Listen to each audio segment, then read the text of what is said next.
fact that after awakening, even a momentary awakening, it's not about what's happening in the content of your experience necessarily, right? It's more about where you're coming from. And I think this is one of the biggest things that people misapprehend at first, is that they think the awakening is going to be something that happens in their experience out here.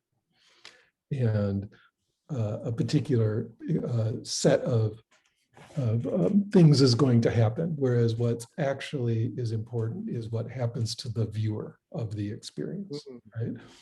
And we can say that various sorts of things have to change there, and they change either temporarily, but still importantly, because then after that you have access to that state, or over time, hopefully much more stably.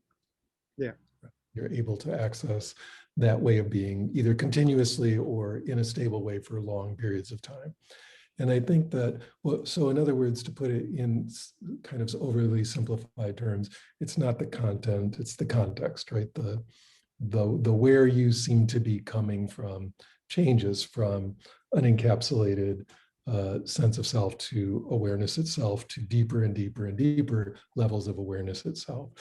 And even though I started off talking about like how varied this all is from person to person in terms of how we talk about it, I do think that the capacity of human beings to experience awakening and levels of awakening and deeper awakenings is universal. You know, it's part of our it's part of our brain, it's part of our mind, it's part of our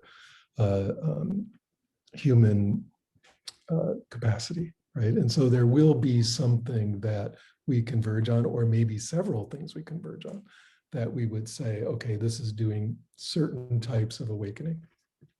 Hopefully over time, we can tease these apart into really well understood phenomena.